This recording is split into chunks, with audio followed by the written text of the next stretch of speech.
belief and your passion. Cody and the Young Bucks are on fire. I am Chris Jericho, baby. Goodbye. Does it get any bigger than Kenny Omega versus Chris Jericho? There will be a women's division. How would you like to stand across the ring from SCU?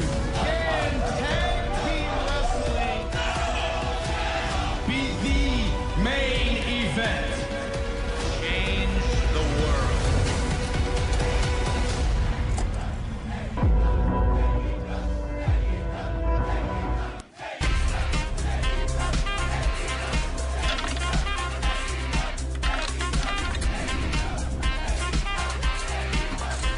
All Elite Wrestling presents Double or Nothing. Ladies and gentlemen, welcome to the podcast. Want to have a great summer? Start with the Sub of the Day at Subway Restaurants. It's a different 6-inch sandwich each day for just $4.39 or footlong for just $7.89. And now through September 2nd, for every 10 Sub of the Day purchases, Subway Restaurants will donate one meal to a local food bank network, Feed Ontario. So you'll get a great sandwich and you'll help fight summer hunger for children in Ontario. Subway. Make it what you want. At participating restaurants, additional charge for extras, plus applicable tax. No additional discounts or coupons may be applied. One meal is the monetary equivalent of 33 cents. Arena. Coming to the ring at this time. Oh, you didn't know? Your ass better call somebody! First, representing This Week in Geek, and from parts unknown, he is Mike, the Birdman, Don. I am one hardcore D-O-double-D. I'm a nice man.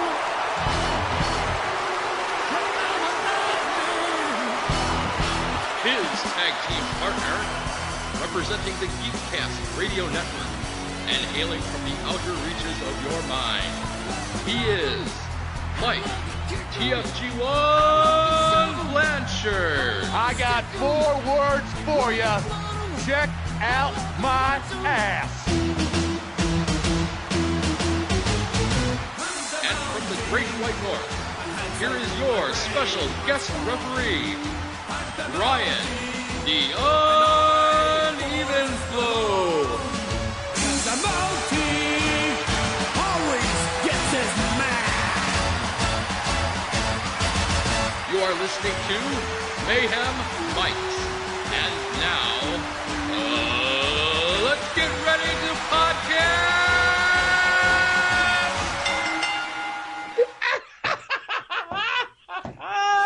Welcome. I should do it, right? I think I should do it. Welcome. I want to do it. Welcome to. Hey, come on, guys. What am I, chopped liver? You guys left me off of this thing last year. Please allow me to do the honors. Welcome, everyone, to the first inaugural show of All Elite Wrestling, AEW.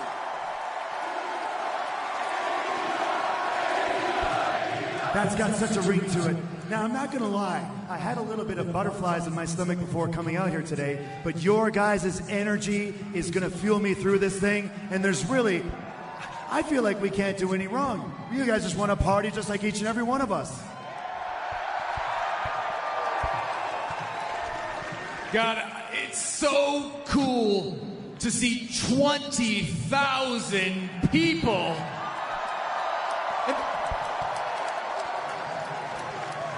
It's not. This building holds like 13,000 people. It's not. No. This is pro wrestling. You round up. Okay. Well, we just set the attendance record for the MGM Grand with 20,000. Hello and welcome to Mayhem Mics. This is episode 52. I am, of course, TFG1 Mike. And the UnEvenFlow Merkley is out. He's out in some other territory. We don't know where exactly, somewhere up there in the Great White North. I am joined by Alex, the what the hell are you calling yourself now? more important. The more important guy. Wow. I like it. Man, you're really taking lessons from OptimusSolo there, because he has that kind of ego too. Damn. I can still talk like Ryan if you really Stop want it. Stop it. Fired. Shots the fired. chameleon. Stop I don't it. know. We'll Stop figure it out it. as we go. So, for the past 4 years, off and on, Mike Dodd and I have done all WWE content here on Mayhem Mics under the Geekcast Radio Network and This Week in Geek banners. This is the first episode that we're not doing that, and Mike isn't here. Mike hasn't been here since episode 34, which was WrestleMania 34, which was a year ago. I tried to twist his arm to come on here, but I'll kick him in the balls really and work. make him come next time.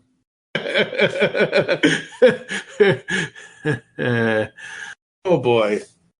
So there's always been other wrestling promotions other than WWE, WWF, whatever you want to say. You got Ring of Honor, you got TNA, you've got whatever other thing.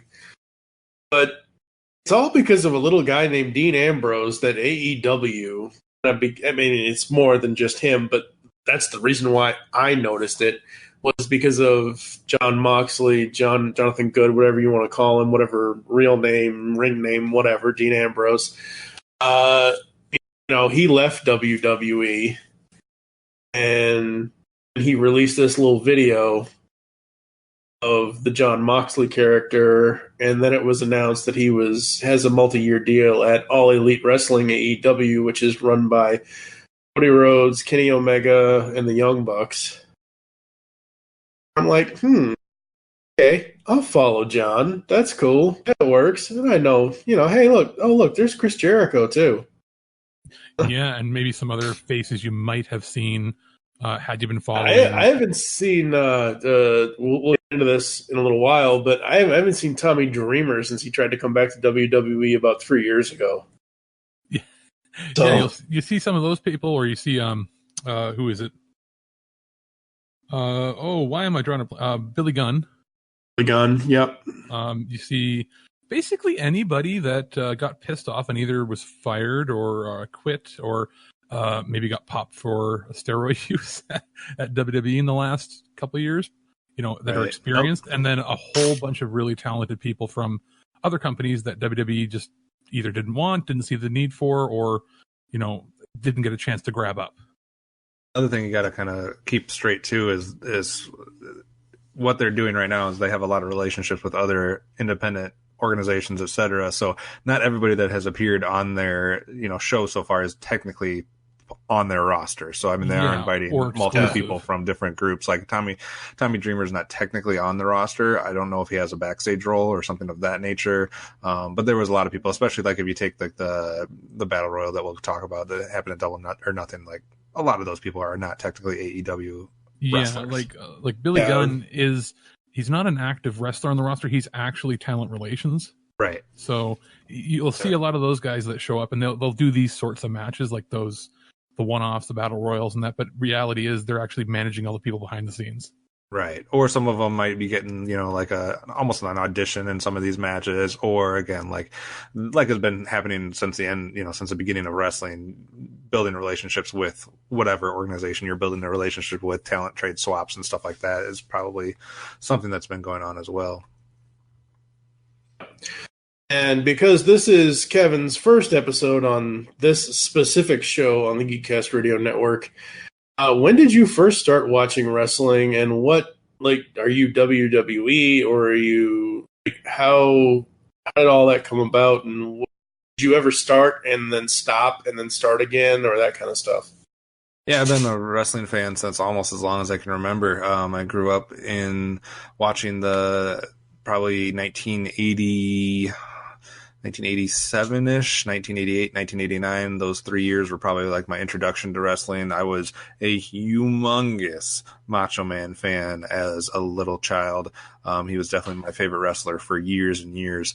But I remember seeing, I didn't watch much at home in the beginning of that time, but I remember we basically had a neighborhood where I could go down about a block or two, and we basically had 5 households that had children that were my ages.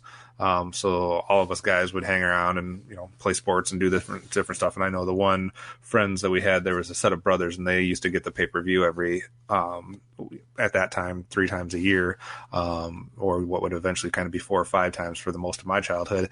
And they would get it, and all of us would go over there and watch it. I remember playing WWF Superstars, for the whatever Nintendo system that was before, the Royal Rumble came out. The Royal Rumble used to be like the game we would rent every time we got together, because it was a lot of fun. We would always try, because you started with 2 players, and one person would stand on one side of the ropes and the other person would stand on the other, and then you would just throw the people that came in over to the other people and hip toss them out until it was the 2 of you at the end.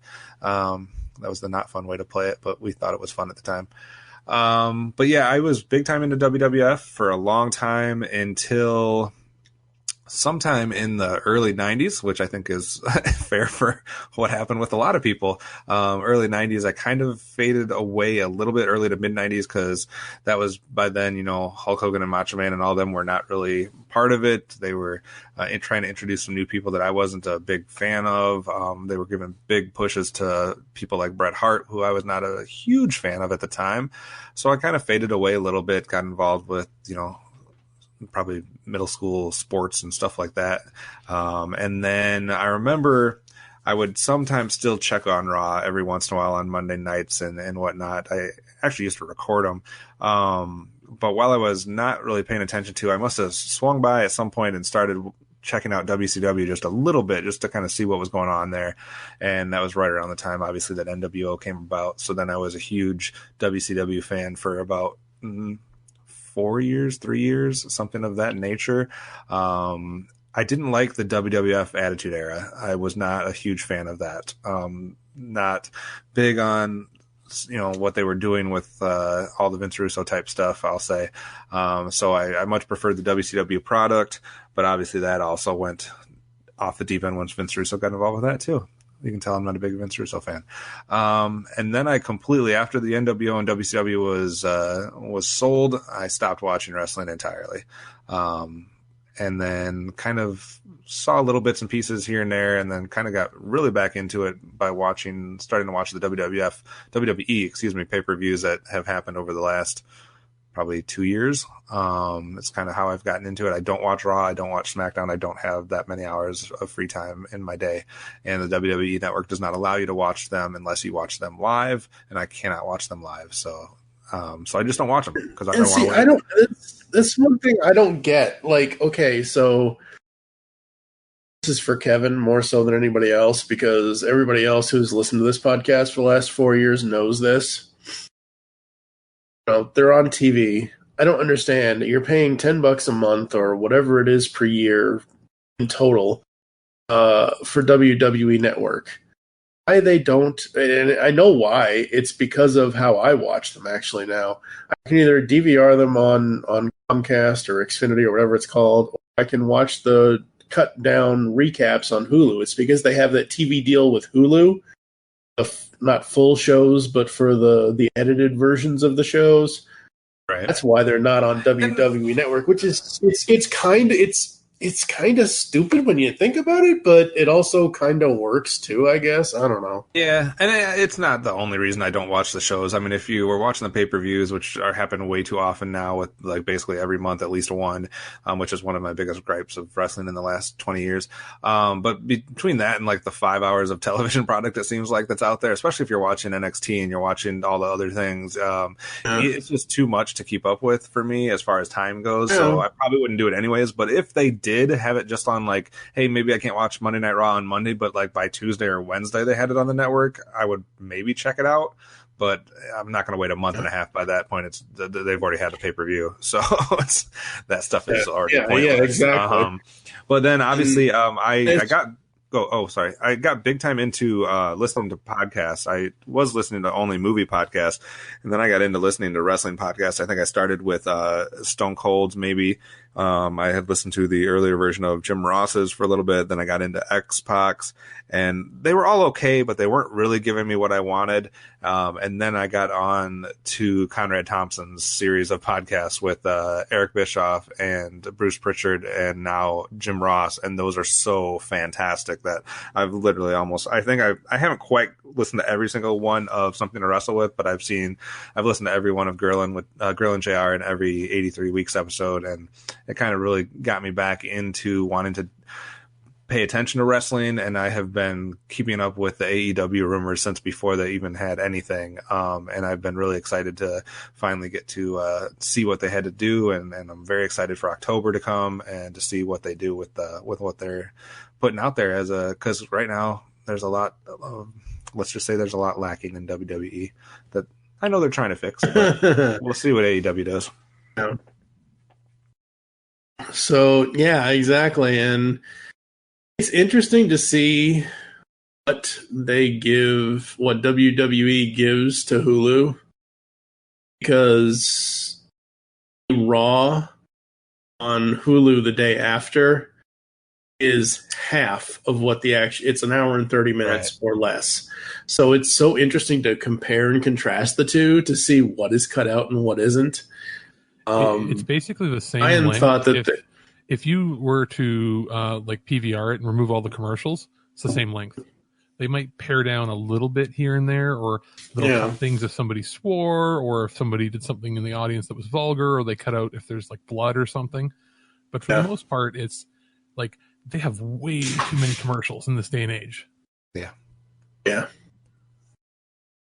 And I think and I'm kind of glad that they leave this, and we'll talk about this when we get to AEW fully, when we talk about Double or Nothing and Fyter Fest. JR is not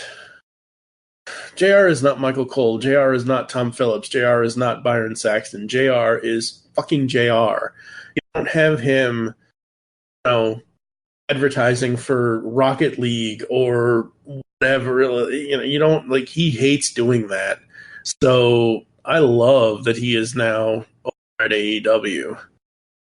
I just wish AEW would figure out the rest of the commentary, and we'll get to that further.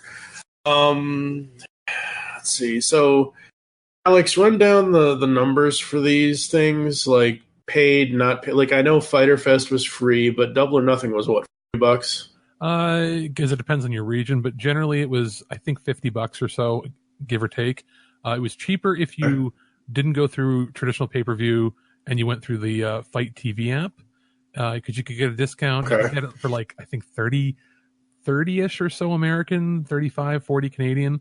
So just about half of what a traditional pay-per-view for WWE costs if you don't have the ability to get the network or can't or want to get it that way.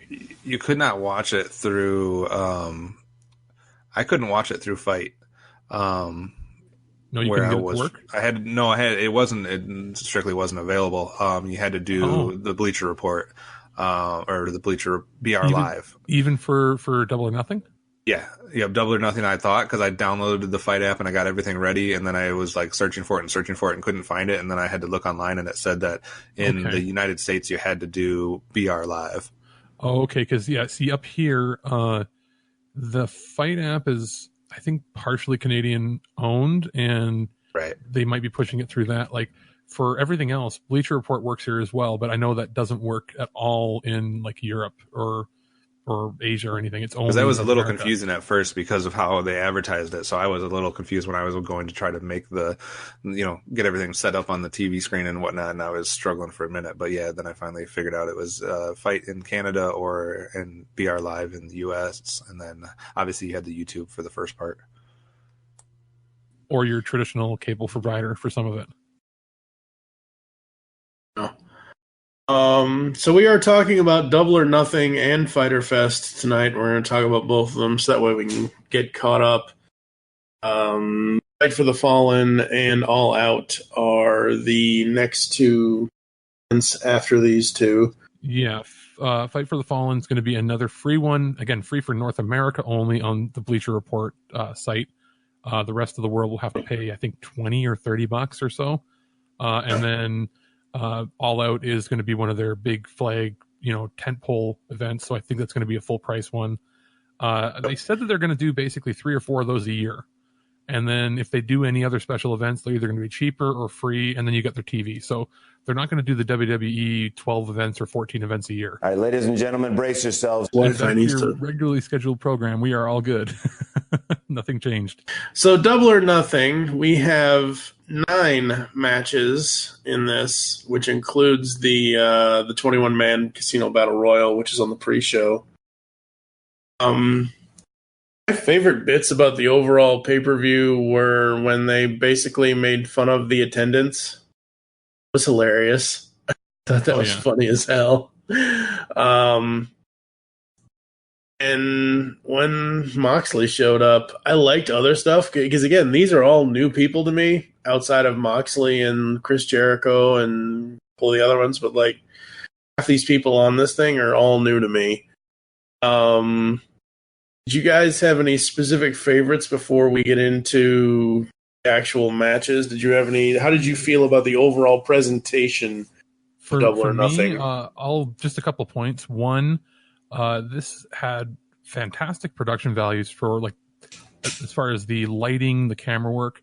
It did really feel like either the closest to or equal to the WWE when it comes to production. As far as things that stood out, that Battle Royal, as much as there's parts of me that are like, this is amazing, and parts of me are like, this is kind of hokey. So I did like that MJF guy. He's fantastic. He's going to be a pretty cool heel. Just mocking the crowd. He's basically like, what if the Miz wasn't tiny? and then it was cool seeing some people that I had seen from like Impact Wrestling show up, but seeing some of the legends sort of show up in the Battle Royal at the beginning. The Cody Rhodes and Dustin Rhodes battle was probably the best match I've seen in 5 years, at least from like a US based promotion on pay-per-view. And that has nothing to do with how bloody it got. We'll get to that later, but just how it was presented. It was better than anything the WWE has done since they launched the network, since 2013. Yeah, I agree with that. I mean, from quality from top to bottom was pretty stellar. The pre-show was the pre-show, so I wasn't sure how serious to take it, especially that most battle royals are kind of cheesy in a way. Especially, I mean, I guess they took it a little bit different because you have basically every 3 minutes 5 wrestlers entered. So that was kind of an interesting way to do it compared to what we were used to, maybe with like a WWE product and stuff like that. But I was the same as Alex, where some of it was a little bit like, like I know, Mike, you had some comments about the cigarettes and stuff like that with the whatchamacallit. But I thought it was interesting. I thought it was a good way to have a mix of some of the people we're familiar with, a mix of some of the independent people we should be familiar with, and then a mix of some people that we probably wouldn't know anything about. So, I mean, obviously you get Tommy Dreamer in there, you get Billy Gunn, you get Fat Glacier in there, and some people like that. You get Brian Pillman's son. So that was kind of cool. You get 90210 Boy's son. What's the guy from his son? Perry's son. Yeah. So, I mean, that stuff was cool. And then there's some people that you just know about through, the independent circuit, like a Jimmy Havoc or a Joey Janela or, different things like that. So I thought it was a good collection, but it was it seemed like it wasn't quite the same as the rest of what happened after. Yeah, it seemed a little like if you listen to a lot of the podcasts, the old time wrestlers that get pissed at a lot of the indie stuff being too jokey. Right. It was a bit of that, like the cigarette on the head. It wasn't even shown on camera properly. There was some stuff like that where it's like, Joey Janela, here's what I know of him. Like 2 years ago, there was a local promotion that put on something here in town, and Scott Steiner was fighting him. And he did something that Scott Steiner didn't like. I don't remember exactly what, like for real. So Scott Steiner proceeded to just basically kick him in the face a whole bunch of times and then walked away and then said, fuck you, you're unprofessional. So ever since then, that's been the painting in my head of Joey Janela.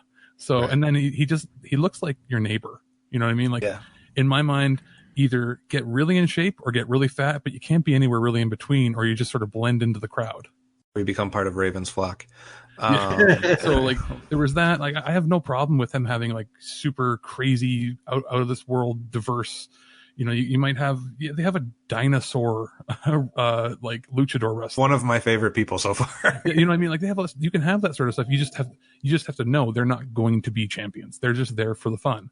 So I don't have a problem with that. I have a problem when it's too much happening, and I felt they had a little too much going on, but they wanted to show off, like, look at all the diverse characters we have in this. I mean, if you look at it, I mean, obviously, yeah, you have a whole bunch of different, you have somebody with no legs. If I'm blanking on the name, you have, obviously the trans, representation there. I mean, there is a lot of different stuff they threw in there. And I think that was somewhat to make a statement. Like, this is us.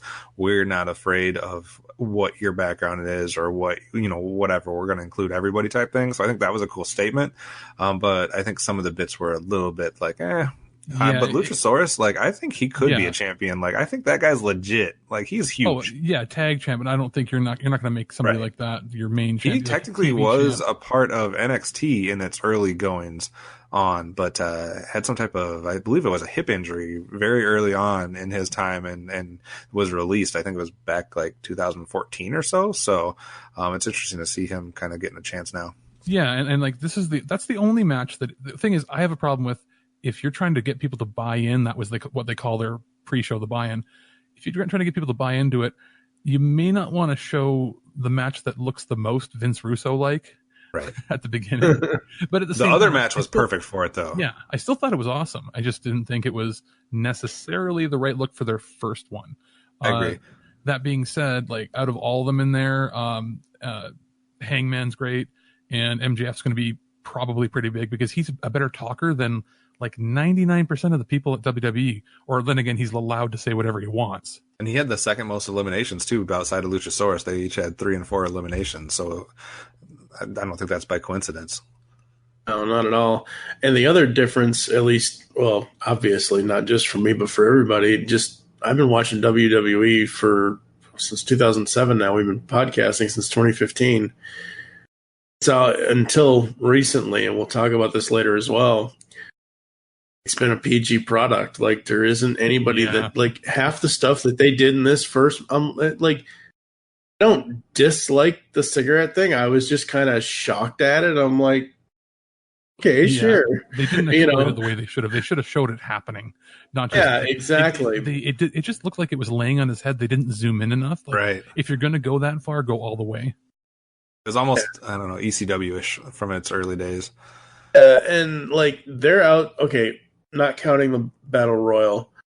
Every other match, half the time they're outside of the ring because they have this 10 count back in the ring thing instead of a 5 count or whatever it is that WWE uses. But most of the matches, half of them were outside of the ring most of the time. Not all the time, but a good majority.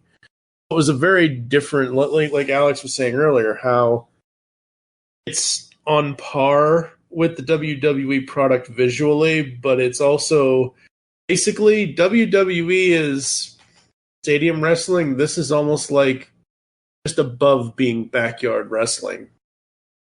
It's like, what if TNA was run competently around 2007? And they just injected a crap ton of money with the talent they had then. Pretty much. I think, though, like what Alex was talking about, how maybe the Battle Royal wasn't going to be your, like, hey, we're going to give you a sneak preview. If you like this, check out the rest of the card because you're going to get more like that. I think the Battle Royal was wrong for that, but I do think the second match with Kip Sabian and Sammy Guevara, that was definitely a better glimpse of what you're about to get. So I do think that was a good pre-match to have, because that was, when I saw that, I was like, ooh, this is about to be real good for the rest of the time. So, and they haven't announced like a middleweight or a cruiser or anything. So I'm assuming they're going to be announcing more titles soon, because they have, like, they can't have everybody fighting for just the world heavyweight unless they have like a TV championship or something close to that. But I would see, like, those kind of matches are going to be cool. Yeah. My only other complaint from just kind of not going into any of the matches yet, but just kind of on a more of a broad thing, and I know this might be to get more people involved, but there's only 3 singles matches on this card. So I was a little taken aback by how many whether it would be a 6-man tag or a 6-woman tag or a tag or a fatal 4, like all those types of things. I was like, is this going to be something that they're going to rely on too much compared to just giving us some traditional matches? It didn't bother me overall, but it was just a thought that I had kind of fleeting, as I was watching it. I know Tony Khan, the owner, went into detail on it even before the show started. It was going to be a showcase for everybody they had currently signed. Right. So they still have some people that maybe haven't premiered yet, but they wanted to get everybody in there. And they also made a big statement about how tag team wrestling in the States, they were basically pointing fingers at WWE has been absolute shit lately. So they really wanted to promote that they're going to be like a tag team territory. Not that that's going to be the only thing, but but you can focus on it. It does seem like it's one of I don't know if they have let's say their operating commandments or something like that, but they have certain things that they're really focusing on. One of them was being tag teams, like you said. One of them is being a not necessarily rated PG, and the other is just pure athleticism, and they wanted to be more athletic than most other companies that are out there. So it seems like those are three of the things that they are, and obviously, like we talked about, being really inclusive of all different types of wrestlers. So I think that's something we're going to see more of. We're going to see more tag matches, but I just because maybe I'm not used to it, just from how I've been brought up with wrestling, that I was like, ooh, here's a pay-per-view, and every single one of them is some sort of multiple person thing. But that is about the only way that they could have highlighted it, that many people. And don't forget, WWE, their roster is so thin because of either injury or just people aren't that talented on the main roster in some cases. Well, and Vince doesn't like tag teams. Exactly. He doesn't like tag teams unless they are fucking giants. Right? The Road Warriors, he would be high on the Authors of Pain, but they get injured too much. So it's just not really a priority. This way, they could get everybody in, and I hope that they don't do this many tag teams things in the future, but it was kind of cool because there were a lot of people that we really had no idea, and they did a good job of sort of peppering in indie people that you may have heard of but not seen, in with people you've never heard of, so that it would get you at least interested to look at it. Well, that's like their first match on the actual pay-per-view, not to get ahead, Mike, but, SoCal Uncensored versus the Strong Hearts. Strong Hearts are going to be more, this international flavor, independent wrestlers that you might have heard of, you might not have, but you probably haven't seen a lot of their matches. Whereas SoCal Uncensored, even those people that don't know Scorpio Sky, Christopher Daniels and Frankie Kazarian should be known by a lot of people. They've been around doing a lot of stuff, whether it be for, TNA or whether it be for WWE or, wherever. There's footage of Christopher Daniels when he had a mullet wrestling for WWE and I think WCW in the mid 90s. Right. So he's been around 25 years. That was a good way.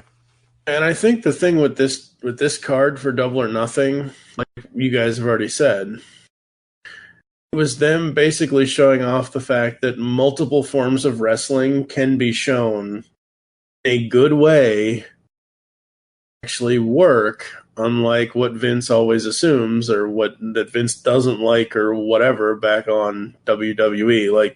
I don't remember a pay-per-view in the last 4 years that had this many different matches, even though the 6-man and the 6-woman is still something that happens all the time.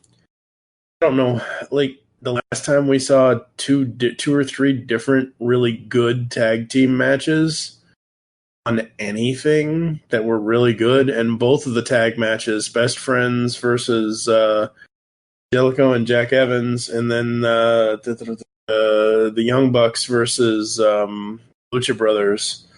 I don't remember tag matches being that good in a long time. No, WWE a lot of those guys would have been WWE wasn't looking for them, so they were all getting snatched up by AAA in Mexico or New Japan, Ring of Honor. It's not been a focus of theirs. The only matches where you have multi-man teams that were popular really in WWE have been Survivor Series. That's it. Yeah. And even they haven't been the greatest in the last couple of years. Yeah. I'll ask a quick question before we get too much further into the card. Something else that I thought they did a really good job with just as a company was heading up to Double or Nothing. I was curious, did either of you guys watch all of their YouTube little, I guess they called them episodes? They had about, 10 of them or something, 15. They had less than 15, I think. But they had these little 1, 2, 3, 4 minute, 5 minute clips, almost reminiscent of the old vignettes that they used to produce at WWE, where they would introduce a new character and they would show you all these different like little things. But I thought they did a fantastic job of previewing some of the things, because what they were dealing with is a hard situation, because they're putting on a pay-per-view that's going to include people that a lot of people don't know anything about.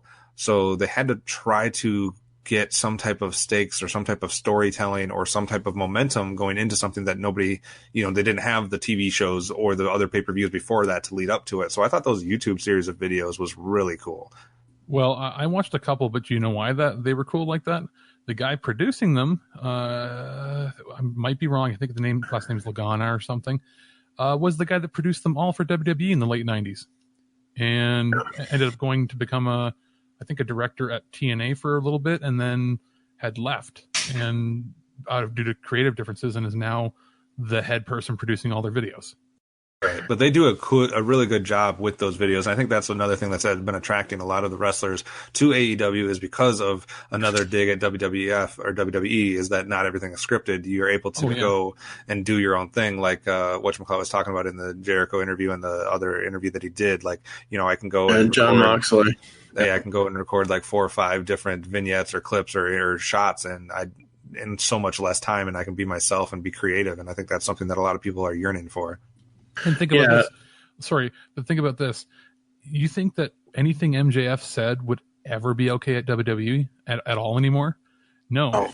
It would be very scripted, heavily. Like, they can say whatever they want. Now, they can say what they want on the pay-per-views, but there will be some standards they have to follow on TV. But that being said, they've already said that they're not scripting anybody. They get to say basically whatever they want. Will be good. That'll be good, yeah.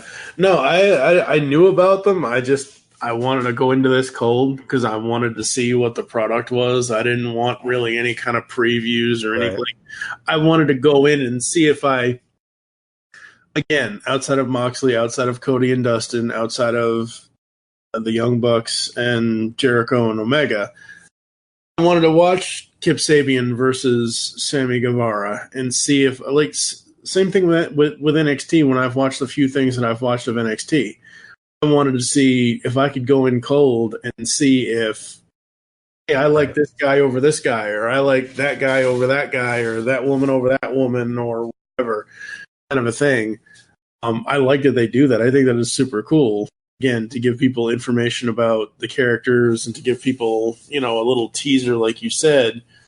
But I had to go into this cold because I needed something refreshing from the dullness that is the WWE. And, you're talking about how scripted things are, Alex. Well, I don't think Corey Graves' holy shit was scripted in the recent Raw that happened, thank God. And WWE is like, oh, we need the teenage audience again. Oops, let's hire Paul Heyman and Eric Bischoff back. Yeah, and hey, you know what? Let's plan. Let's say one shit and see if it makes the news.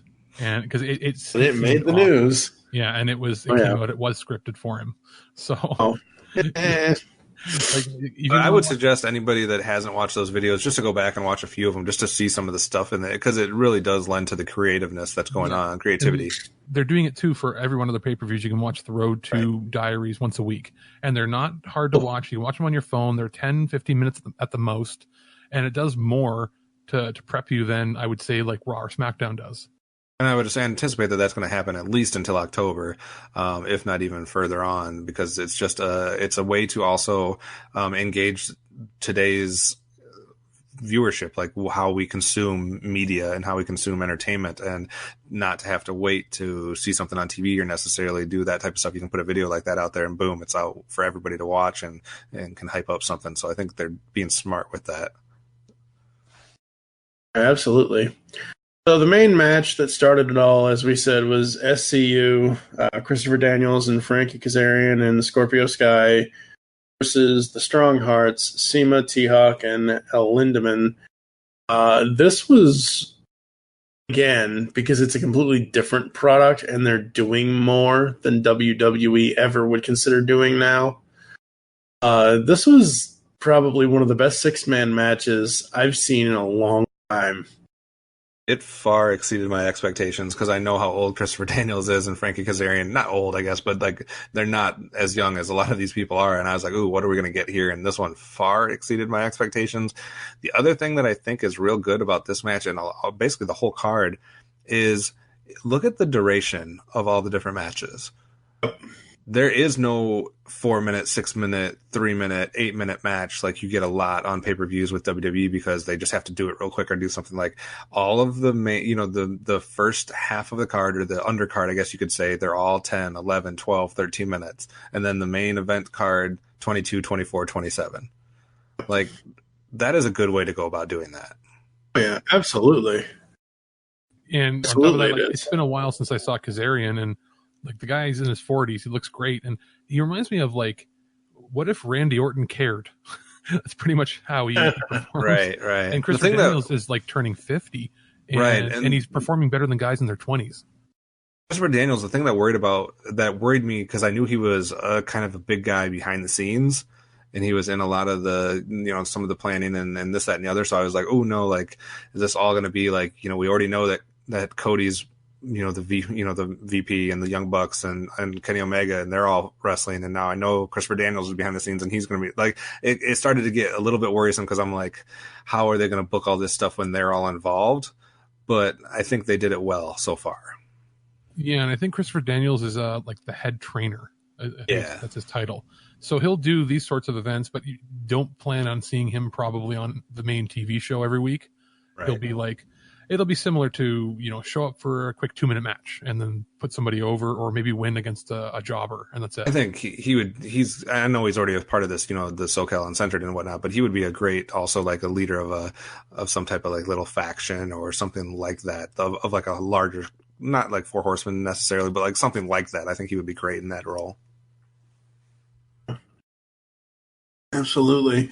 The next match we had was Dr. Britt Baker, DMD, versus Nyla Rose, Kylie Ray, and Awesome Kong. Isn't Kylie Ray part of Diva Search? The Mae Young Classic. I swear I've seen her WWE before. I'm probably wrong, but it wouldn't surprise me. I'll just double check. Oh, she hasn't. Not according to any of this information. He's been in a lot of other stuff, but it doesn't show anything as far as any connection with WWE. Anyway, I thought the interesting thing about this, obviously, this was a big reveal for Awesome Kong being involved in the match. They kind of teased that. Didn't tease that. It was kind of.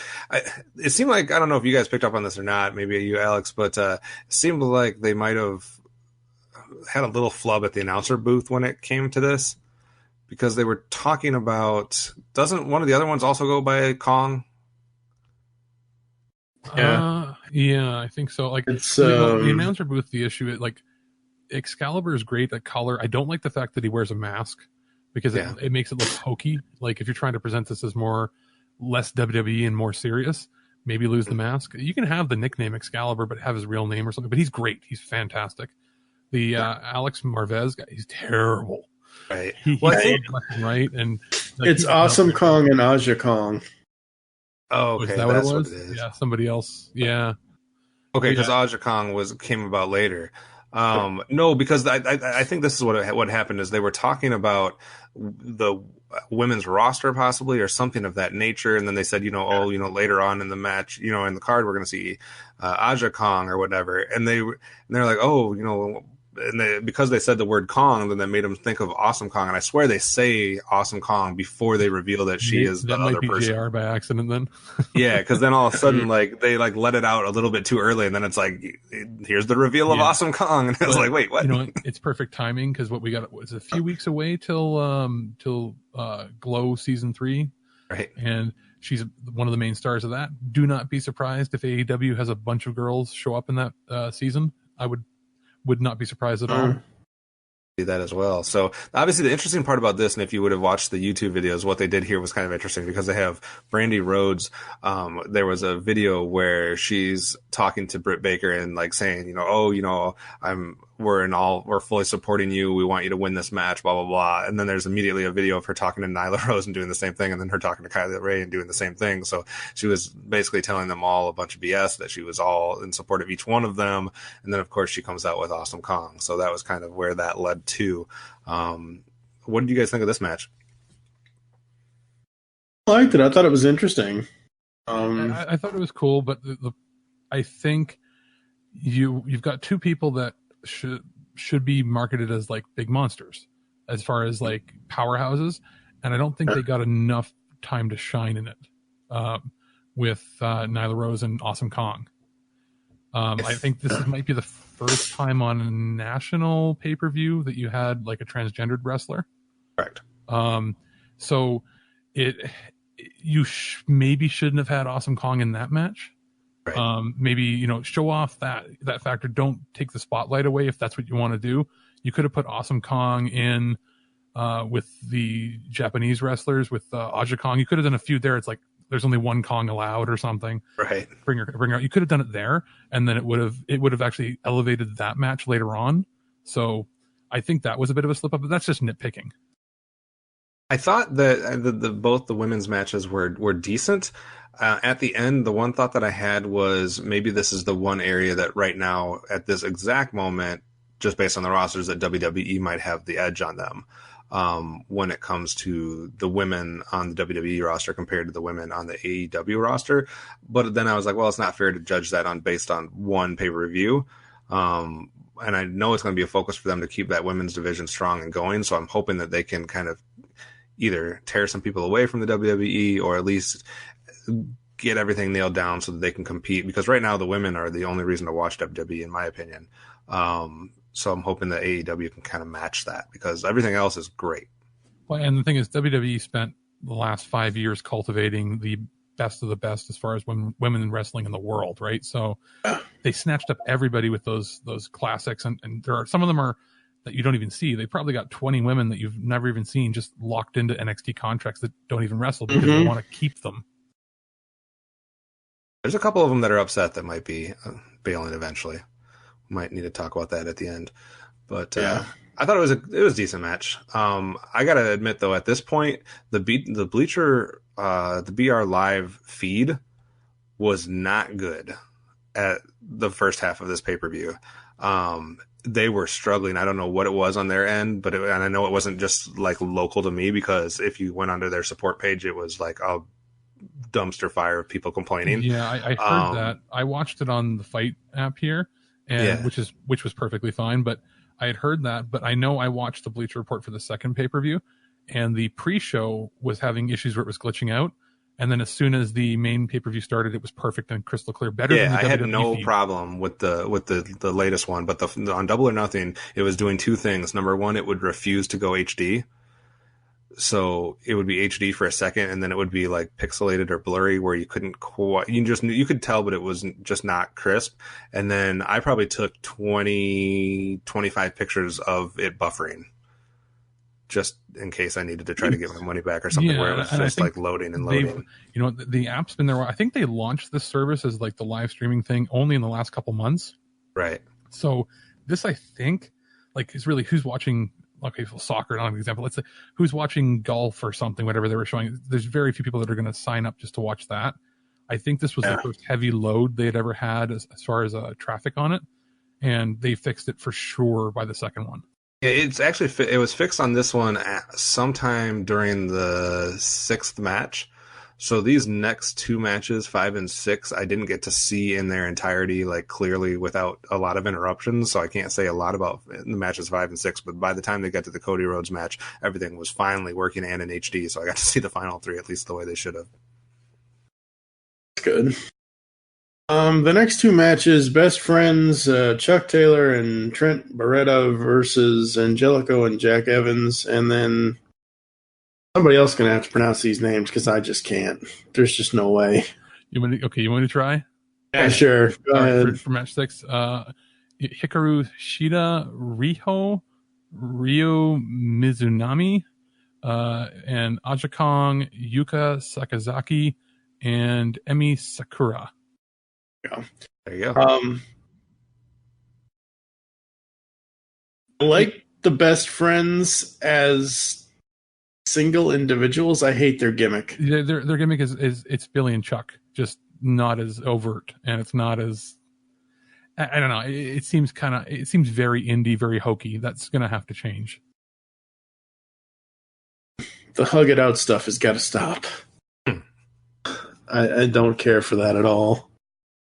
From what I could see from the 6 women tag match, that there was a lot of athleticism and there was a lot of cool things that they were trying to do, but it just seemed like something was off about that match, whether it was them knowing each other, whether it was the timing, whether it was something just seemed like it was a little bit off working on that for, match compared to something. Japanese promotions are going to be different than working for US ones, so they're probably not used to the way the crowd reacts to them.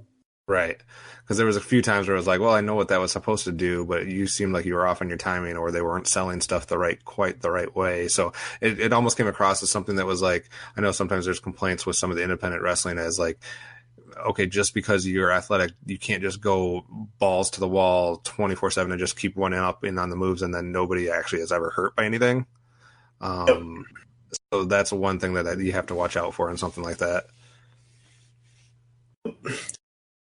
And then we get to brother versus brother. Crap. If there wasn't 2 other matches on this card, I'd say this was the match of the night. Well, I mean, it was. It was, yes. It's a match of it's one of the top 3 matches probably of the decade. Yeah.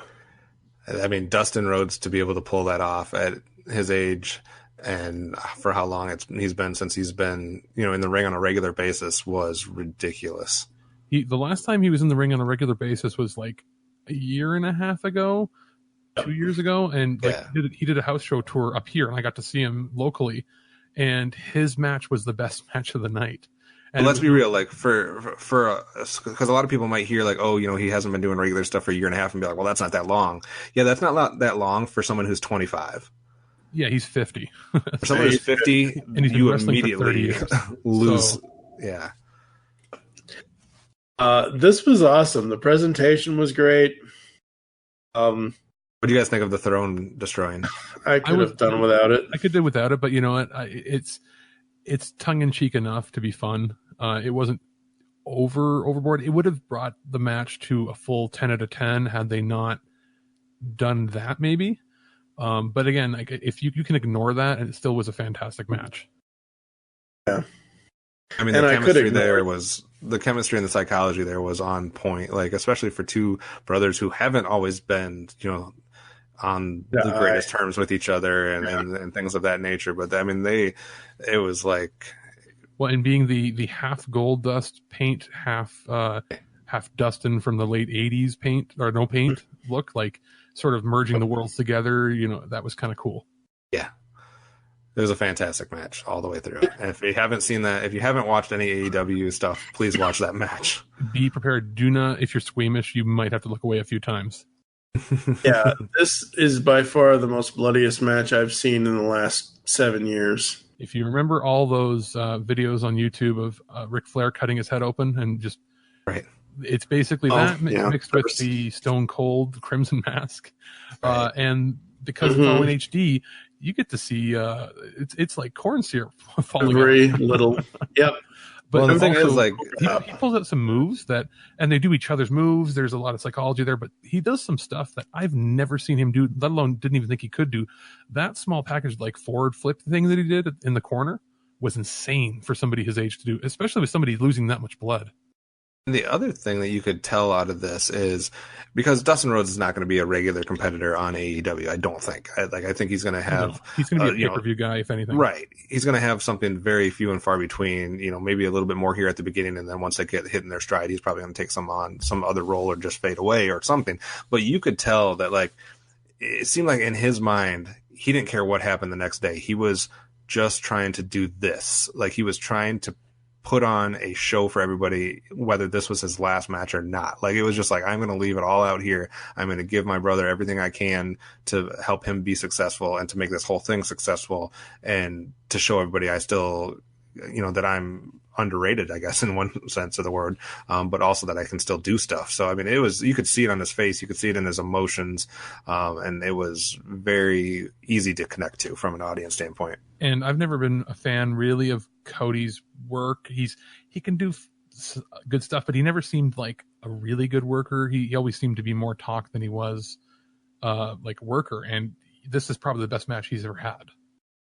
Yeah, it easily is, because, I mean, look at what he ended up doing right before he left or got let go from his contract from WWE. I mean, like, but this could have he just wasn't doing. It could have been, yes, but it wasn't. No, just think of it. It could have been a train wreck, and you're going into this match knowing that someone's 52 years old, and look at every time the WWE puts somebody that's 52 years old on a pay-per-view. It absolutely is garbage. And so, like, I had it in the back of my head. The last time I can think of, like, an older wrestler, like that age group, working on WWE well would be maybe, no, Shawn Michaels, no. Like, right before the end of, okay, maybe Ric Flair's retirement match, maybe. He was maybe Hogan 50s. And Rock. Well, and Hogan, I don't even think, was Hogan in his 50s then? Maybe. Maybe not, but I mean, he was getting up there at least, like, sort of. 2002, so yeah, he would have been like 48, 49. Right. He just looked, his skin was like beef jerky. That's about the match that's the closest to this, as far as, you know, as someone that wasn't quite as old and someone that was old and still being able to pull off something that was maybe believable. Flair and Michaels, because Michaels would have been, what, maybe 40? And then you've got, he was like late 30s, early 40s, and then Ric Flair was like, what, 54 or something? Yeah. So this was impressive, because this could have been a disaster. Yeah, it could have been. Thankfully, it wasn't. This is just a little nitpick on my end, but I wish Cody would change his hair, because all I can think of is that villain he played in the Arrow season that he was in, because the only reason why he got the job on Arrow was because he did the thing with the Mel in WWE at the time. And wasn't he selling the drug? Yeah, the drug Stardust or something. Yeah. But this match was amazing, and how they ended it afterwards. If that doesn't tug at anyone's heartstrings, you don't have a heart. Because damn, that was good, and it was a perfect way to sell another thing that's going on. Obviously, yeah. So obviously, that was interesting. Then the penultimate match before the last one was the Young Bucks versus the Lucha Brothers.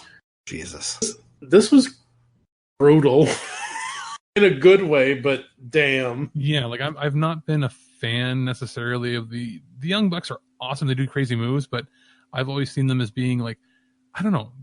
It's almost like when you're that light, you can believe that they can do all the flippy stuff without hurting themselves.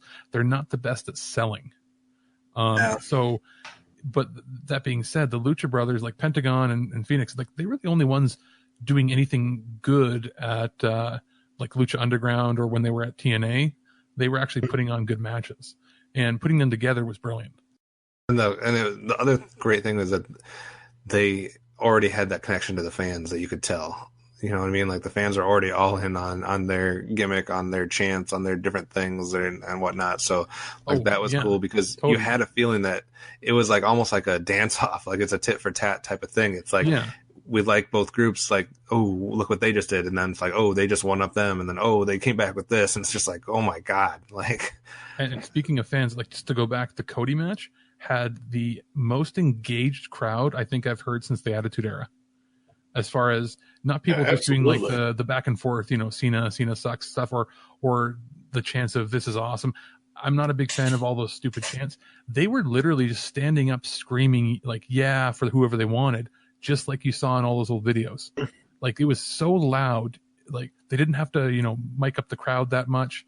And when they turned the cameras to the crowd reactions, everybody's on their feet screaming, and it doesn't look phony or like they're playing along. They were super into it.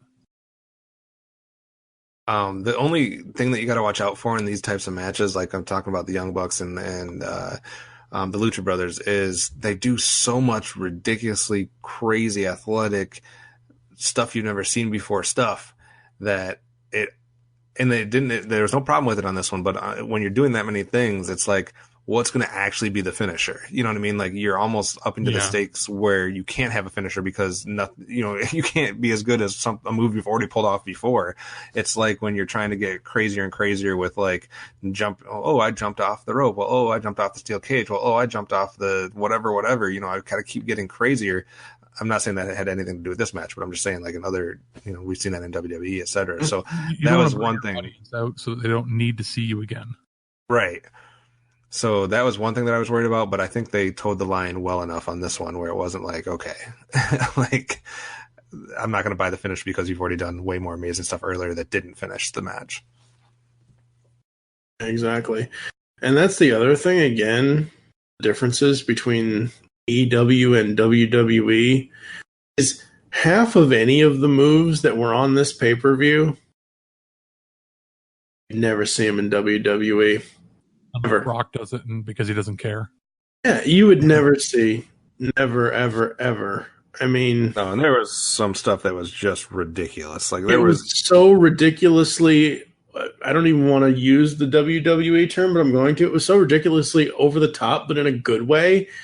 Again, refreshing wrestling, not stale, storyline driven. And yes, I know they're going to eventually have to have storyline stuff, and that's great. That's fine.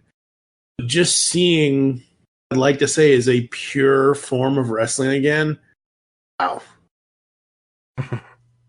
Seeing wrestling where people think they have something to actually prove. Exactly. And then we had Jericho versus Omega. First thing out of my mouth as soon as I started watching this match was, God damn you, Dolph Ziggler. The reason why I say that is because, not currently, but the last time Dolph was in WWE before he left again, or whatever he did, whatever they did, I don't even know. He started making fun of everybody and started coming out to everybody's music and then just making fun of all of everybody. Didn't matter who it was, any WWE superstar. So this match, Jericho comes out. He comes out to all of his different character iterations. And I think it just took too damn long. And I had already seen it with what Dolph had done in the past with making fun of it. Other than that, this match was awesome. Like, other than Jericho finally looking like full dad bod.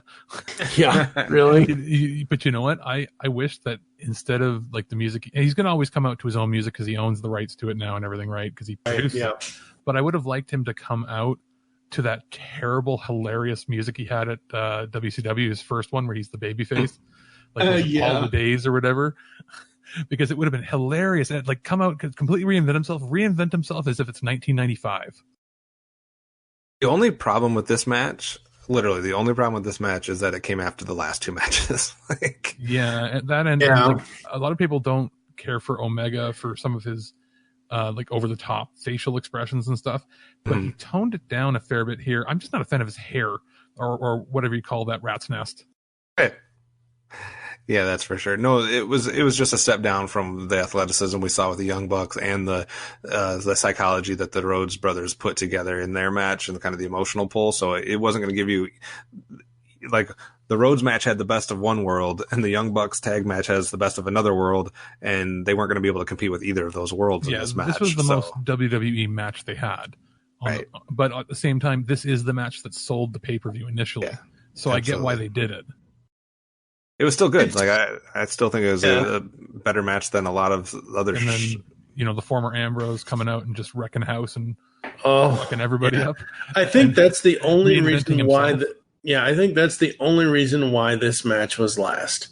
As I said, Cody versus Dustin could have been last, or the Young Bucks could have been last. The only reason why Jericho and Omega was last is because of the planned or unplanned, debut or whatever, or teaser for Jon Moxley. And I actually had to watch that before I watched this entire thing because, again, I've been a Shield fan since 2012, and I know, yes, he's not Dean Ambrose anymore, he's Jon Moxley, but still the same fucking guy. So I'm going to follow that guy no matter... The same fucking guy without his hands tied. Tied behind his back or whatever, yeah. Yeah, that was an awesome match, and I'm kind of glad that Jericho won. Because it gives him something to do. It also shows that this isn't going to be a case of what happened at like WCW or TNA, where the management, who also happens to be wrestling, always wins. Right, and that's why Cody wasn't the last match. I think. Yeah. That would have been just too like nepotism or something if you had the two Rhodeses in the final match when you know he's the one that's in charge of everything basically. And I think it makes sense. Jericho's the most established star on the whole roster, clearly. Like that, you can't even argue that. Like he has he's the one resume. that got the mainstream media to take notice when he came out and did his surprise promo press release on it. Like without him, they would have done well, but they wouldn't have got the was it a little over 100,000 people? I think it was 100 and some odd thousand paid for the pay-per-view, which is the biggest pay-per-view numbers outside of WWE since the 90s, maybe. Probably. Yeah, probably since WCW at least. But it was good. I think overall. I'm sorry. No, I was just saying overall, like I think what separates this one is number one, we were getting to see a lot of stuff we had never seen before. But then even the stuff that we had seen before seemed like it was better. Like Frankie Kazarian did a drop kick in the damn near the opening match of the whole thing that is better than a drop kick I've seen in. Like it might be the best drop kick I've ever seen. Like even the stuff that they were doing was better than the stuff that I've seen on WWE lately or any other place outside of NXT comes close, and I know that's WWE, but like if you just watch NXT, I guess it's closer to that. But I don't know, like not to mention all the crazy stuff that you've never seen before, but even the simple drop kick, even a simple certain moves, it just for some reason had like something. It was ramped up in this, and it was just amazing to watch. Working the crowd like MJF. MJF is 23, and he's a better talker than 99% of the people in WWE. It was a very good step. It was a very good like initial foray into this. I know they had the thing last fall as well, but this was like kind of for all intents and purposes, this was like their first pay-per-view. It might as well be. And it was a great introduction for a lot of people to what's going on here. I think I can see what they're doing because I understand that you're going to have these random pay-per-views or free, shows once a month or once every couple of weeks for the summer and leading up to October. So I get that. And that's going to do a lot because it's going to establish these characters and we're going to at least know who's who before they go into the storytelling of what's going to take place and having a weekly show. So I understand that they don't want to just jump in right to a weekly show because nobody knows these guys yet. But at the same time, it's like, oh, you had so much momentum coming off of this. I feel like it should just be immediately starting. Like I would have tuned in the next day to watch the TV show. So I get what they're doing, but I'm like, man, I hope they don't. I hope the TV show wasn't so far off, October being still 3-4 months away or whatever it is, that I hope they don't lose any of this momentum. Well, my guess is like they've announced, one more Fight for the Fallen is another free one. Then we have the big pay-per-view All Out. And then we've got about a month off. They're probably going to do one more free event to get people hooked, and that'll lead in, and they can use that as like extra B-roll footage for promos for the show. Absolutely. All right, so on 0 to 5 scale, Kevin, what would you give Double or Nothing? 4.5. Alex? Exactly the same. I'm right there with you guys. 4.5. To be fair, there is going to be some kinks. They are working out some stuff. They, we talked about the announcing team a little bit. We talked about the battle royal and some of the other stuff that was like, find your footing, figure out what's going to work, what's not going to work. But I'm willing to give them those little kinks in the beginning as they work things out. Yeah, as an inaugural show, if you just went, hey, this is a promotion out of nowhere, and on that scale, it's a 5 out of 5. As far as the fact that it's so professional in some aspects, especially with the production work. It almost feels like it's a show that's been running for years, just the way it started. So absolutely on that scale, just with some of the hokey stuff, some of the kinks they got to work out. That's why I gave it a 4.5. And that was without getting the without getting the Pac match with Hangman Page. that was originally supposed to be on this pay-per-view. So just imagine if that would have been a match as Hangman well. Page would have crushed that little elf. Like, I mean, let's be real here. And he is listed on the roster. You can be the most muscly elf in the world, but you're still an elf. You're still an elf. Neville. Yep. All right, so we're going to take a quick break, and then we're going to come back with our Fyter Fest discussion after this. Tonight at Fyter Fest, it's time to show the world why All Elite Wrestling is here to stay. Will you follow us?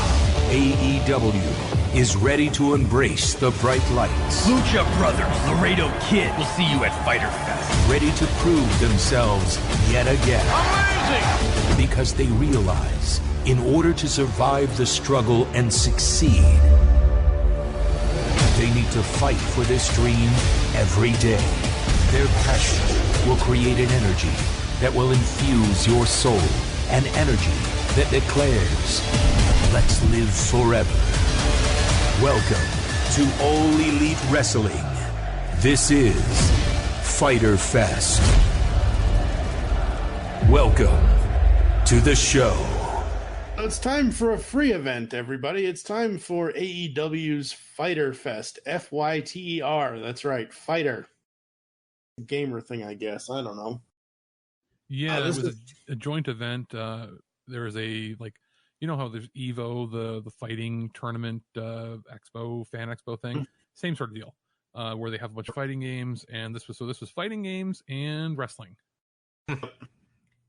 So we talked a little while ago about how there's a lot of tag team matches in Double or Nothing. This one, very different matches. You have a three-way tag team match to start it. You got a singles match, a hardcore match, a singles match, a three-way match, four-way match, another singles, a six-man tag team match, and then non-sanctioned match at the end. What are you guys thinking the difference between Double or Nothing's matches, just as what types of matches they are, and Fyter Fest? Personally, I like the flow of this better.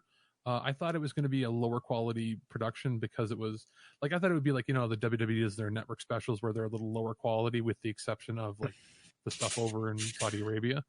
Right. But no, this was like the same quality. I like the layout a little better. I'm still getting used to like the names of some of the teams and that, but like I know the one team, you know, they can't go by Super Smash Brothers because they might get sued. Yeah. But you know, you're going to see a lot of the same people that were on the last pay-per-view because the last pay-per-view was the introduction to everybody, obviously. Right. I do like how the layout went. I don't know how we'll get to it, but like the final match, the unsanctioned one, it was a little hokey how they set it up, but I get why they did it. Yeah. Honestly, the final match was probably the only one that I have a problem with because I don't like hardcore matches. And I said I don't like Joey Janela. He looks like a Play-Doh man that they just said, hey, in his gimmick, I'm the bad boy. I'm a bad boy. Oh God, look at me. So I was happy that Mox did everything he did to him. Hardcore matches just are so hardcore. No, they're so like manufactured. They're pointless in that, you know, like if it happens to turn into a hardcore match, cool. I don't like when you have gimmicky things to bring into the ring. You know, a hardcore match could be things like you're fighting on scaffolding or that sort of crap, but they don't. When really you have to look under the ring or look under the whatchamacallit and go under the ring like 17 times in a match, I'd lose interest. Like what it should be is you should come to the ring with whatever you're going to use, or it should be in the ring.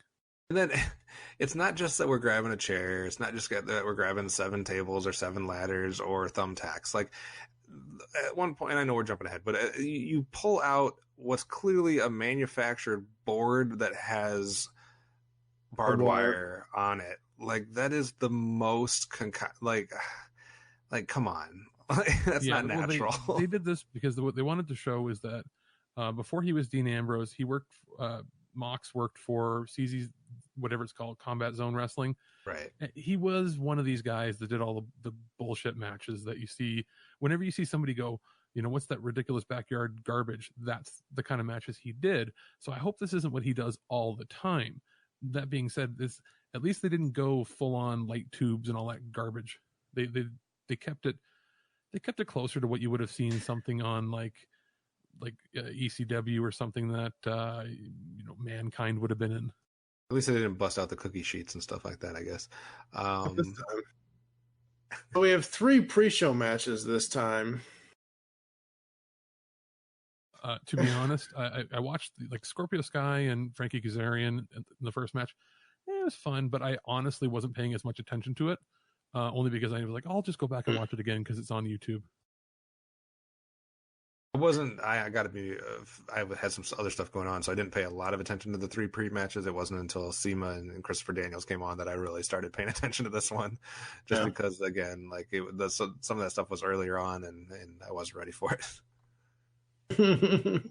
Yeah, I mean, again, I've said this for years. I do not watch any of the WWE pay-per-view pre-shows because this is a new thing.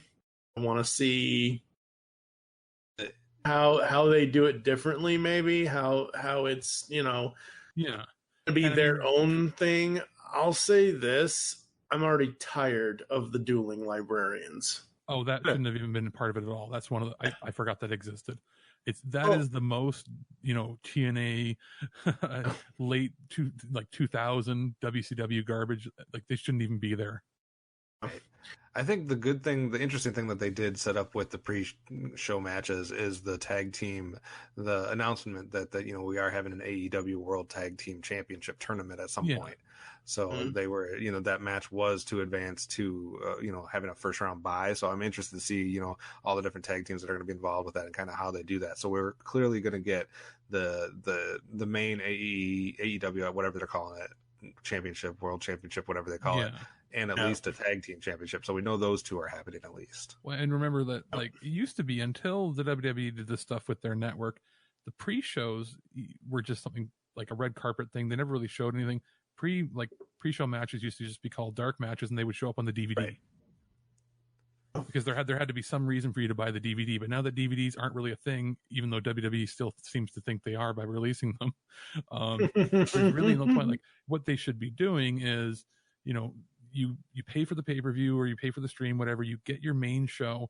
And then after the fact, if you want to buy it after the fact, let's say you missed it the first time or you want to buy it or whatever, if you're a member of their network or you want to buy DVDs, that's when they should be including the matches pre-show, because by default, they're kind of going to be nothing matches unless they put like a belt on the line or something. Yeah, absolutely. As far as the second one, like Allie and Leva Bates, Allie, I've never been a fan of with any of her stuff with Impact. She's a local girl from up here, pretty close to where I live. They're basically marketing her, and I think there's another one too, where they're basically being marketed just as Bailey Light. Kylie Ray is almost like that. It's like, what's her deal? Well, she smiles a lot. Right. Okay. And Smiley Kylie. It's like and what else do you do? Nothing. Oh, okay. So you're really not important. Then as far as like the third match there, the Michael Nakazawa, I don't really not really a fan of the. So I've seen Nakazawa twice. I've seen the oil twice. I'm done with the oil, and I'm done with Michael Nakazawa if he continues to use the fucking oil. That's the kind of it's stuff his gimmick, but but usually that's the kind of thing the ref would be like, you can't have that here. I don't know why it's allowed in there. That's another example too of a match that consists of someone that's not even on the roster, because that Alex guy is not on the roster. He's the CEO of the event, like the event that was the fighting champion. Yeah, gotcha. He's the guy that runs the con. So it's what they do when you go to like a local town. It's the standard vanity match. That's all. Gotcha. Okay. I didn't realize that he had that connection. I wasn't paying attention enough during the pre-matches. So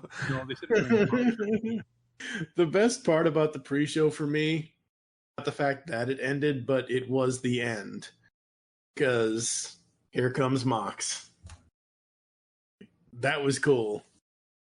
It's another cool little vignette promo thing that Moxley is doing. That was very cool. The main show started with Sema versus Christopher Daniels. I swear, every time I see Christopher Daniels, I'm like, what's Spider-Man doing? What's Christopher Daniel Barnes doing in wrestling? I know it's not him, but I keep seeing the name, and I'm like, isn't that the voice of Spider-Man from the 90s? It's not, obviously. And every time I hear it, or like I hear their thing, Cena versus him, I think John Cena versus Christopher Daniels, really? Yeah, I know, right? Yeah. It was a good match, though. I mean, it was did a good job of kicking off the pay-per-view, I thought, as far as getting people excited and whatnot. I don't think Christopher Daniels was. It's interesting now because he was in a solo, a one-on-one match compared to the team, like we saw on Double or Nothing. So it was a little bit of a different take, but I thought the two played pretty well off of each other for obviously having some experience wrestling each other. Yeah, they did. They had some really cool moves. Very, very fun starter match. Then we had, go ahead. What were you gonna say? The same thing as Double or Nothing here. If you look at the time durations, you have the first, 4 or 5 matches that are all between 8 and 12 minutes, and then you have the main 3 that are all 20 minutes. So seems like a pattern so far, but which is very good. We get the women. Yep, we get the women. Riho defeated Yuka Sakazaki and Nyla Rose. To be honest, I slept through it. Yeah, I love women's wrestling. I really do. But this match was not a match I wanted to see. I basically just skipped through it. Well, plus the other interesting thing is it was the very middle match of the show, which is when most people get up to go to the washroom anyway. And that's why they put 2 people on that are not on their roster either, because Riho and Yuka are not listed on their roster. Oh, wow. So, Nyla Rose is, but the 2 main people there are not the 2 main people, but the other 2 are not. So that's obviously a reach out to have them involved and whatnot. So, I think it was the worst, not the worst, but if you're going to pick a match that you should, if you had to skip one match on the card, that's the one you skip. Absolutely. Up next is Adam Page versus Jimmy Havoc, Jungle Boy with Luchasaurus and MJF. This is my second favorite match of the night. The way MJF tore down everybody and just his comeback to the comments. Mm-hmm. I really enjoyed this match. Like I said, I think it was like probably my second favorite match on the whole card, because I'm already finding these new characters like Alex is mentioning with MJF or some of these other people that I'm interested in. I'm interested in Jungle Boy. I'm interested in MJF. I'm new to Adam Page, so I don't know a lot about him. I don't really care too much about Jimmy Havoc. He's a British hardcore wrestler that's kind of not really good at anything else. He reminds me of what we were talking about before. Like, you either need to get buff or you need to do something, because right now you look like you have to be big one way or the other. Right. Like, otherwise you're not buying that's like one of my employees out there, or that's like somebody that I play softball with that's out there. The third option you have is to be 3 feet tall. Right.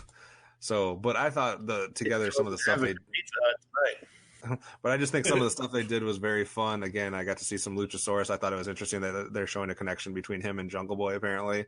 So I'm interested to see where they go with that. But I thoroughly was entertained, and I usually don't like 4-way matches. Yeah, and Adam Page, I think he was part of the Bullet Club in New Japan a few years ago. He's basically like the modern day cowboy wrestler, but not really cowboy wrestler. Similar to, I'm trying to think if there's somebody else, like a bit of Stone Cold with a bit of like the Smoking Guns with a bit of like a classic 70s wrestler. Like, I don't know, like almost like 80s, like not with Orndorff. Who was the other guy that was supposed to be like the next Hulk Hogan for WCW, but he got hurt or something? What's his name? The guy that Magnum. Magnum TA, or or even like the Funks, like a little bit like that. Mm-hmm. But I like Adam Page. I'm a fan of his so far. And he actually has he's the one probably out of everybody on this roster. He's the one that Vince would look and go, "Why haven't we signed him?" Because he has the exact look that he would go for. Yep. He's probably one of the only ones that would fit that.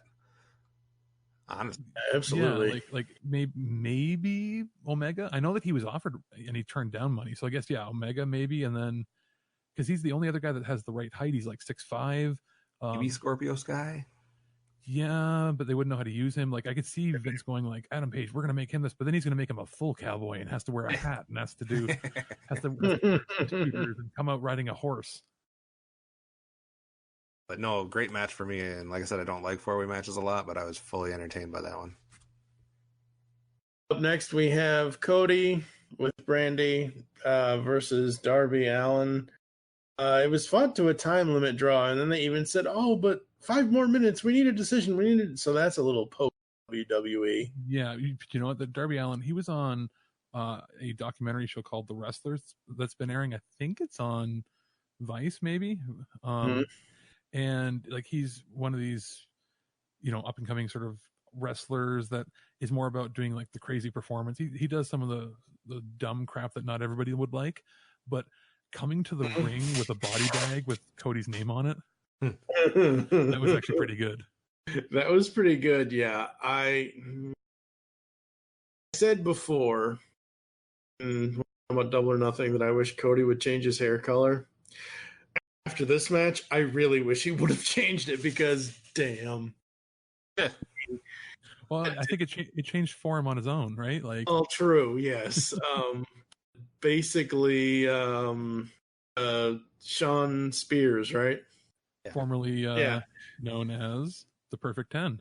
Yes. Ty Dillinger, who looks way better in his new look now, and looks like he's put on some mass too. Actually looks like a wrestler now instead of just a scrawny version of what's his name, Jason Jordan. So basically, this match was really, really good up until Spears comes in and basically Colcocks Cody in the back of the head with a steel chair. It actually looked like he hit the front, and I thought, oh, did he gimmick the back of his head to do it? But what happened was the chair bent the wrong way, and it smacked him on the back. Yeah, because they did have a gimmick chair, but it still, I mean, he had 12 staples in his head, so that's not fake. Yeah, there's no way that's, trust me, as someone who just came out of brain surgery a few months ago, 12 staples in your head, that's not faked. And if that doesn't separate them from the WWE. Yeah, like the last time that happened was Brock opening up Randy Orton's head the hard way with his elbow. Like, and before that was, or then again, there was that fake blood that they did with Triple H and Roman Reigns, because God forbid he actually gets bloody. Right. But yeah, having chair shots obviously aren't allowed in the WWE, so. And they're not really going to be allowed here. It's only going to be like the crazy weird occasion sort of thing. And it did get them the press they wanted, I think. Yeah, for sure. So obviously sets up another thing here for the future. So good job with that, without having a TV program to be setting up some of these angles and stuff like that. We get tag match. 6-man tag match. The Elite versus the Lucha Brothers. So it's Kenny Omega, Matt Jackson, Nick Jackson versus John Jr. and Ray Phoenix with Laredo Kid. Don't you mean Ryu, Ken, and Akuma versus? There you go, that too. This is the hokey stuff that I actually can get behind, because it was a themed show, right? So I'm okay with it, because they were all in on the joke, and it wasn't. If WWE had handled it, it would have been way worse. When they did the actual move without touching them to just do, it's like, oh god. But it's all right, because the rest of the match was so much fun, and Laredo Kid is a badass as well. So Laredo Kid was cool. I could watch the Lucha Brothers and Laredo Kid or any other combination of some of those guys all day. Absolutely. And we end with the unsanctioned match, which is Jon Moxley versus Joey Janela. Lights go out. They announce the end of the show and say the next match is not sanctioned. And I went, that's hokey. But I think it was wise to do that, to try to hopefully remove that style from what is going to be the main thing. Like, I'm hoping that means that that's not going to be a staple. Like, we're not going to go full on hardcore matches all the time type thing. So hopefully that's a thing. Hopefully this is just to set up him as a badass. I knew it was going to have tons of barbed wire and crap because they had done all this talk about Moxley not wearing the jeans and all that. And now he's going back to wearing just trunks and normal, wrestling boots. And he shows up here with like longer pants and a shirt. And I'm like, oh, it's going to get really prickly, isn't it? Because there's no way he would have done any of that stuff if he was just in tights. No. And I got to say, I'm like, this is kind of like the Ambrose Asylum a little bit. Hello, yes, exactly. Hello, thumbtacks, exactly. Because as soon as I saw the thumbtacks come out, I'm like, oh. And I don't remember how this happened because we've been talking about all this stuff now. Janela's boots come off. Oh, no. Mox knocked him to the ground, pinned him down with a headlock and like submission move, and then pulled his shoes and socks off and slammed him feet first into them. Okay. He took them all off. Okay, that's what I thought. Yeah, and that was awesome. I'm like, yes, hurt that guy. I don't like him. Maybe he'll quit. He has go away heat. I mean,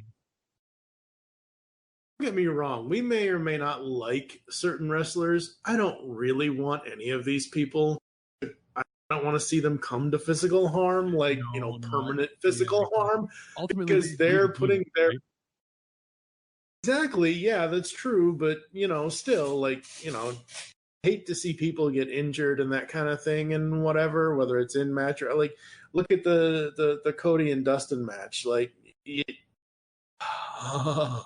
thank God they're both all right. Thank God. If there weren't going to be any attacks in that match, I could just see, Dustin going at this point, hey, I'll do all these crazy moves. Like, all right, we're going to throw attacks in there. And he'd just be like, fuck you.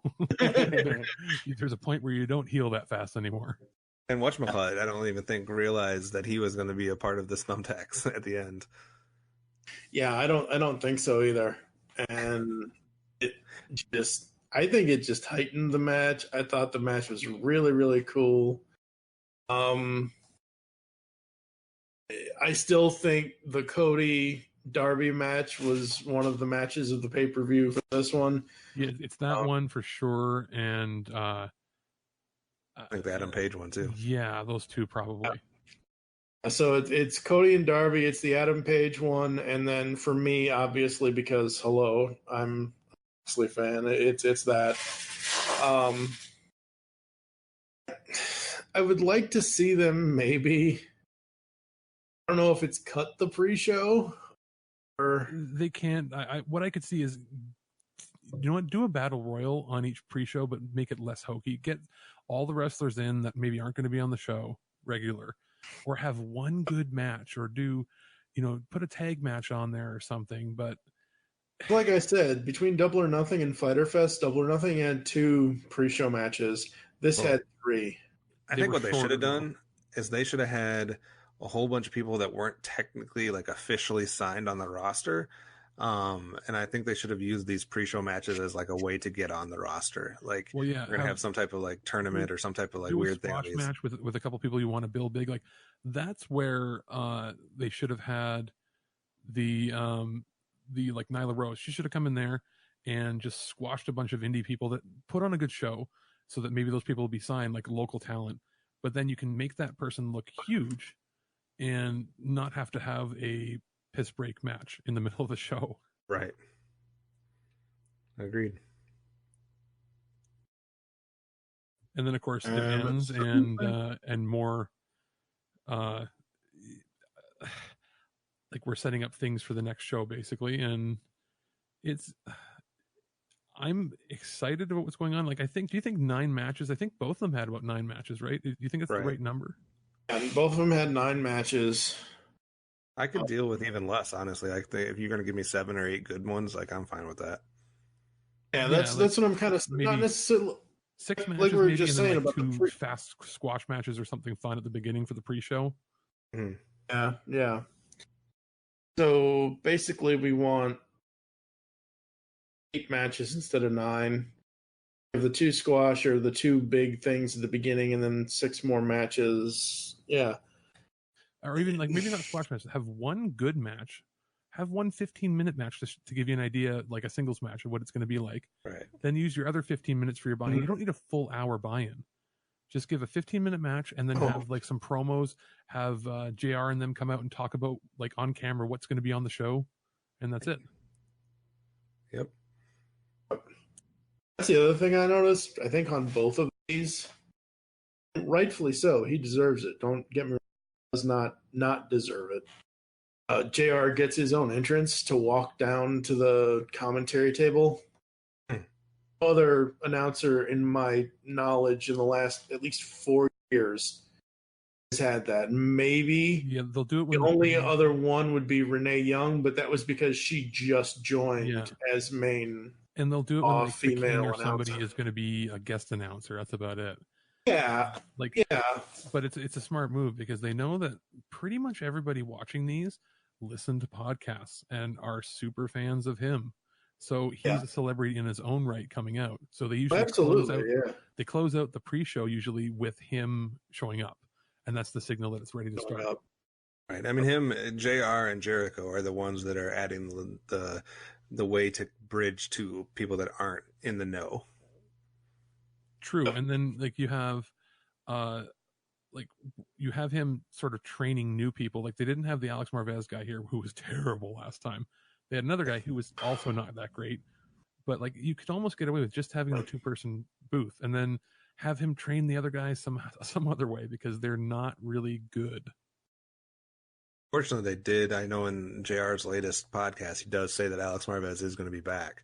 So I think he is listed on the. Hopefully, he's not like the main play-by-play for their TV show because he's going to have to get good real fast. And he is on the broadcast team, on the roster, on the website as well. It just lists Alex Marvez, Excalibur, and Jim Ross. It does not list the guy from the last one. So my biggest problem with Marvez is the fact that he is yelling all the time. Every time something amazing or epic, or like if he was calling the unsanctioned match, he would have yelled out, "Oh my God, he just landed on the thumbtacks! Oh my!" Like he's not as bad as the guy for NXT. Oh, I don't. Luckily, I don't watch NXT. I only know how bad Byron Saxton is on SmackDown. If you're saying Mauro Ranallo, you leave him alone. He's amazing. He's a national treasure up here. He's great at screaming at like Pride Fighting Championship and stuff. Yeah, he's a little over the top with wrestling, but I mean, he's what does he call himself? The bipolar rock and roller, something like that. Jeez, so, yeah, super high highs, super low lows, super energy when it comes to shows.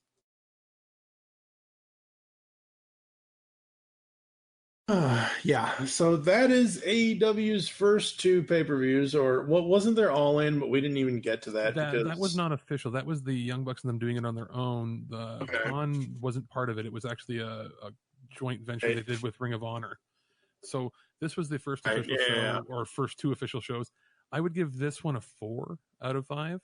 Probably. I'd probably be at 3.5 just because I don't like hardcore matches. I'll put it at a 3.5. Like I said before, the 3 matches out of the 9 that I really liked was the Adam Page, the Cody and Darby, and then obviously Mox at the end.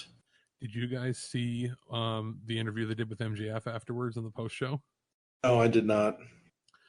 They asked him a bunch of stuff about, how do you feel about, being on here saying these sorts of things, and he basically takes over the mic and just says, I'm, who I'm friends with, Cody, Cody Rhodes, blah, blah, blah. We're best friends. So he tells me I can say whatever the fuck I want. And he says it like right to the cameras and just walks away. Like he's in character 99% of the time. It's like he's 23 years old, but he thinks like a 50-year-old wrestler. Yeah, he's someone to watch, that's for sure. Absolutely. You'll have to let us know, folks, how we did here on the first AEW Mayhem Mics episode. I don't know when I'm going to have this up. Hopefully this coming Monday, most likely. Probably before the Fight for the Fallen show, hopefully. Well, Monday is usually when we release the thing, so... There you go.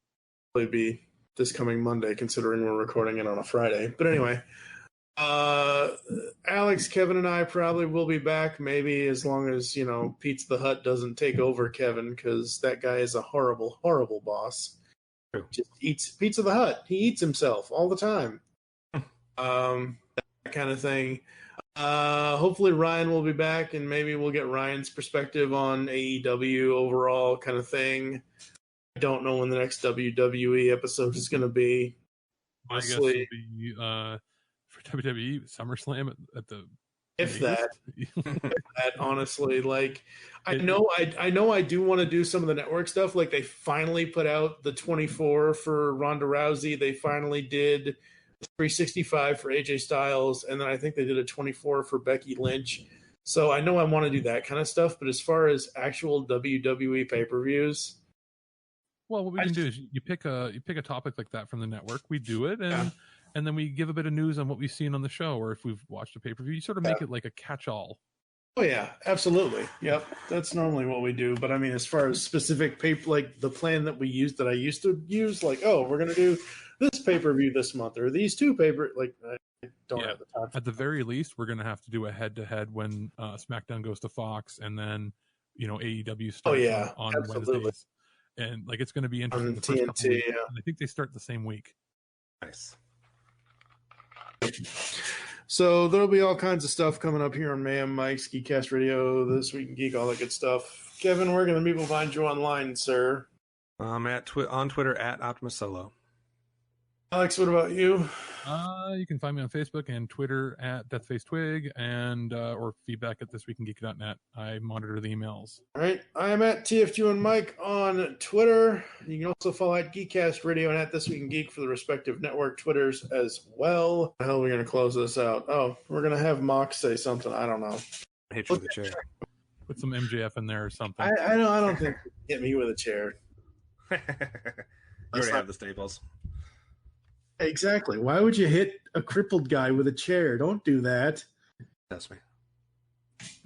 No, you get one crippled guy to use a wheelchair to go over and hit another crippled guy, and then it's a full-on crippled fight. Hey, stop what you're doing right now. Put that stuff down. Leave that stuff at ringside. Because later tonight, I'm going to show you how to use it properly. If you don't know who or what Jon Moxley is, we're about to find out. Cripple Fyter Fest. We can arrange this. Fyter Fest with a 619. I was so shocked to see that It's a little easier when you don't have to swing your feet the same way. Jesus. I'm still convinced that he's the winner though, because his feet never hit the ground. His feet can hit the ground. How can you lose? Right. He wasn't eliminated. We need to cut all this out because we're so horrible. He should come as a crippled person at birth, I guess I can do this, but as soon as Dodd's going to hear this, he's going to be like... If he gets the mic, he just has to yell out, "I'm more than half the man you are." And just watch the crowd get puzzled as to whether or not they should clap, cheer, or be God, no, you didn't. That's the best thing I've heard this week. That's funny. All right, folks, we're getting out of here. We'll catch you next time here on Mayhem Mics. You just made the list!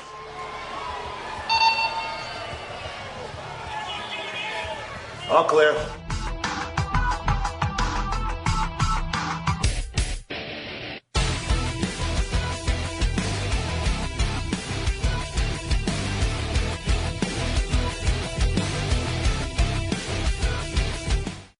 Want to have a great summer? Start with the sub of the day at Subway restaurants. It's a different 6-inch sandwich each day for just $4.39 or footlong for just $7.89. And now through September 2nd, for every 10 sub of the day purchases, Subway restaurants will donate one meal to a local food bank network, Feed Ontario. So you'll get a great sandwich and you'll help fight summer hunger for children in Ontario. Subway. Make it what you want. At participating restaurants, additional charge for extras, plus applicable tax. No additional discounts or coupons may be applied. One meal is the monetary equivalent of 33 cents.